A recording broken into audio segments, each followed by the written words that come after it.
E aí pessoal, tudo bem? Bruno Lambert aqui, estou de volta.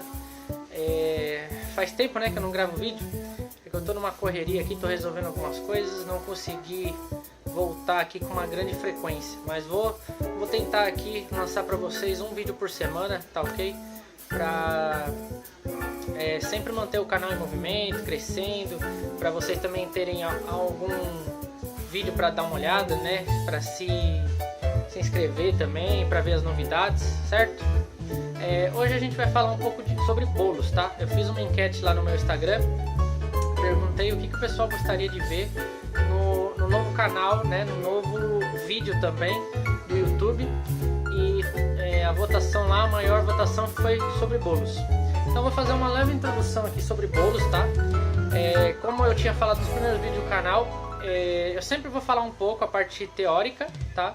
Então vou falar o que é os bolos, né, as massas de bolos, os tipos de bolo, como se faz os bolos, e aí depois eu vou tentar encaixar uma receita no próximo vídeo, talvez fazer um bolo simples, só para vocês verem o que eu realmente estou falando aqui na prática, certo? Bom, então vamos começar. Nós temos alguns tipos de bolo, né, alguns tipos de massa de bolo, métodos que nós chamamos. Nós temos o método de espuma fria, tá? O método espumoso frio, que é basicamente o nosso pão de ló, tá? Que é o quê? Que é aquele bolo que ele não vai fermento, muito das vezes, tá? E ele é incorporado ar através do batimento dos ovos.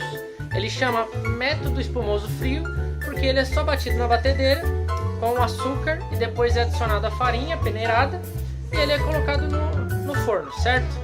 Ele não tem nenhum aquecimento antes do forno. Ele é um bolo com uma estrutura muito sensível, tá?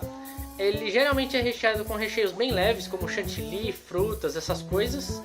Não é aconselhável montar bolos para eventos, casamentos, essas coisas, nem de longe, tá? Com esse tipo de massa, porque com certeza ele vai desmontar. Temos um outro método também que chama método espumoso quente, método de espuma quente.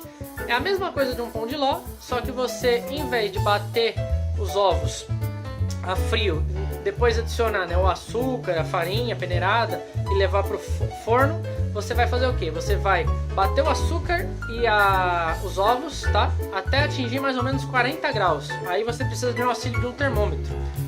Você vai bater num banho-maria ali com bastante cuidado, ou se você já tiver experiência na panela mesmo, com fouet, você vai misturar em foguinho bem baixinho até atingir mais ou menos 40 graus. Vai depois levar para a batedeira, vai bater até esfriar. Quando tiver esfriado e tiver bastante volume, tá? Ele tiver bem volumoso, aí você vai continuar igual, vai continuar adicionando a farinha peneirada, o cacau, se você for fazer um bolo de chocolate também, e vai para o forno, mesma coisa. Mas o que muda desse método, do frio para o quente?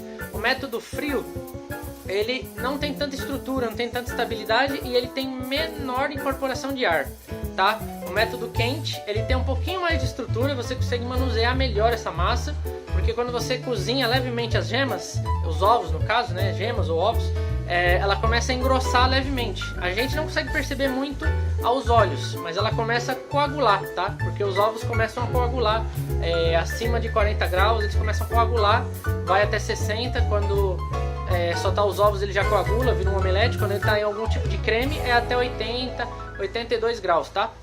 Então a gente aquecendo ele, batendo e dissolvendo já a parte do açúcar e dando uma cozida prévia nos ovos, ele vai ter uma potência de incorporar ar melhor e vai ter também uma estrutura melhor. Depois nós temos o método cremoso, que eu acho que muita gente já conhece, em francês chama crémage, que você vai fazer o que? Você vai bater a manteiga e o açúcar de início da massa, né? Depois que ela estiver bem incorporada e aerada, você vai adicionar os ovos um a um para fazer uma emulsão, certo? E depois vai adicionar o resto dos ingredientes e vai continuar batendo até levar para o forno. Essa massa ela vai fermento, tá? Porque ela não incorpora ar por causa dos ovos. Os ovos não são tão batidos, eles só são misturados ali junto da manteiga para formar uma emulsão, para se misturar, incorporar um pouco de ar, claro, mas não é o mesmo intuito da massa do método espumoso, né? Que é batido realmente os ovos para dar aeração. Ele já é aconselhável para você usar, tá? em bolos decorados, aqueles naked cakes, bolos para casamento, que são massas mais pesadas. A manteiga também, quando vai para a geladeira, ela endurece, então ela dá mais estrutura para o bolo. É uma excelente opção para você fazer decorado, até coberto com pasta americana, tá? Lembrando que, claro, se você for fazer com pasta americana, você também tem que ter um recheio que não necessite ficar indo à geladeira, porque senão ele vai trazer umidade para a pasta americana e isso não vai ter um belo resultado, tá? Depois nós temos um método que chama chiffon. Não é tão usado aqui no Brasil, mas resulta numa massa bem legal mesmo. Ela é aerada pelos ovos e também pelo fermento. Ela é uma massa extremamente leve, tá? Você de início bate as gemas com uma parte do açúcar dessa massa, faz uma espuma, adiciona todos os ingredientes da massa. No final, antes de terminar, você adiciona o fermento e você reserva as claras, né? Você só vai usar as gemas no começo, você reserva as claras.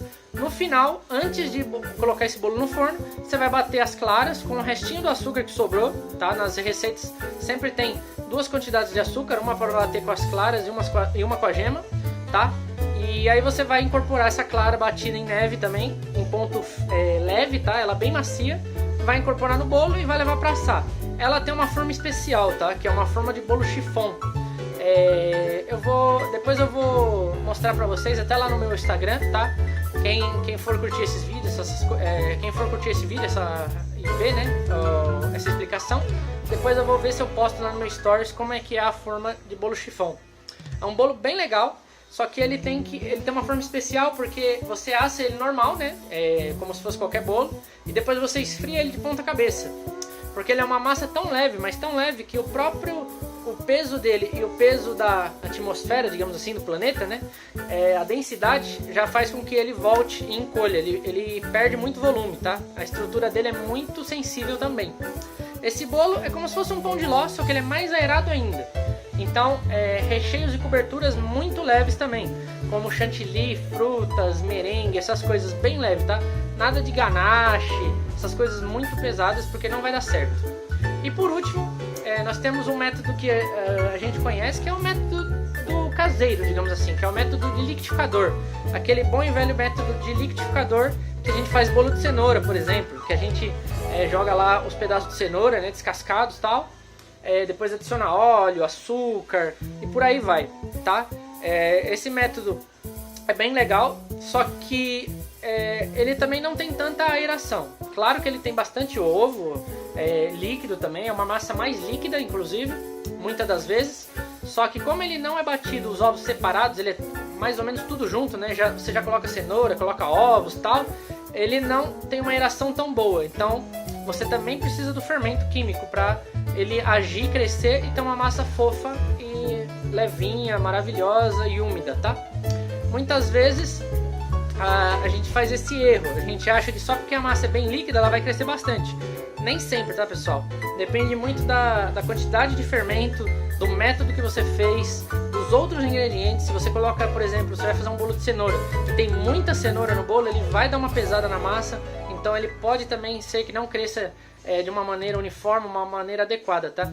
Então, sempre quando você vai fazer bolo, se você não tem muita experiência ainda em confeitaria, você não consegue ainda desenvolver suas receitas, pega uma receita da internet, testa ela, vê se é bacana e dá uma adequada, tá? Claro que a gente não pode mexer muito também, mas dependendo da receita e dependendo do conhecimento que você for adquirindo, você consegue ir dando uma leve modificada, tá?